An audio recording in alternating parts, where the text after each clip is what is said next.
a lion's desperate roar echoed through the swamp. Not wild, but terrified. Trapped chest deep in thick black mud, he thrashed as the swamp pulled him under. Locals watched frozen. No one dared to move. Then, from the trees, one man stepped out.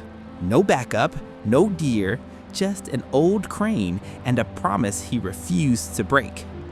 What happened next was unthinkable, but it's what the lion did afterward that left everyone speechless. The man was Jacob, a veteran wildlife ranger in Botswana. He'd spent years rescuing animals across the Okavango Delta, but this wasn't just any lion. This was Milo, the cub Jacob had once found abandoned near a dry riverbed during a severe drought. Milo had been barely alive. No mother, no pride, just bones and breath. Jacob had raised him by hand, bottle-fed him through endless nights, and watched him grow into a strong, proud lion. When the time came, Jacob made the painful decision to reintroduce Milo into the wild, knowing it was the right thing, even if it broke his heart. Years passed. Now and then, Jacob would see Milo from a distance in the grasslands, powerful, independent, but always pausing for a moment when their eyes met. So when Jacob got the emergency call, a lion trapped in swamp muck near the eastern wetlands, something told him, it's Milo. He raced to the scene. The sight hit him like a punch to the chest. Milo was barely conscious, his golden coat darkened with sludge, his eyes glazed with exhaustion. The swamp was too deep for any ranger to wade through. Anyone trying to help would sink too.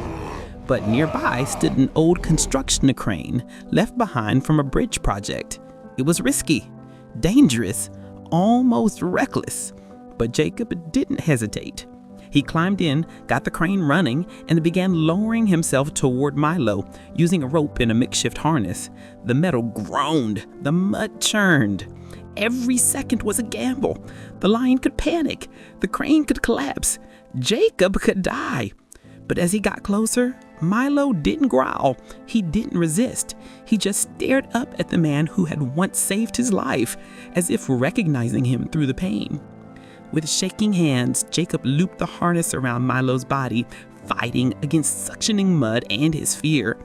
As the crane began to lift, the rope slipped, and for a split second, Milo dropped back into the swamp.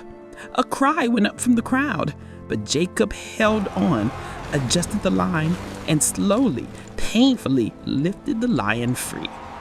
Both man and lion collapsed on solid ground, covered in mud, breathless and barely moving. Emergency responders rushed in. Jacob could barely sit up. But then it happened.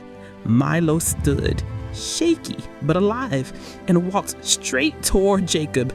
Slowly, gently, the massive lion lowered his head and pressed it into Jacob's chest. He didn't roar. He didn't flee. He just stayed there, eyes closed, remembering the man who had saved him twice in one lifetime.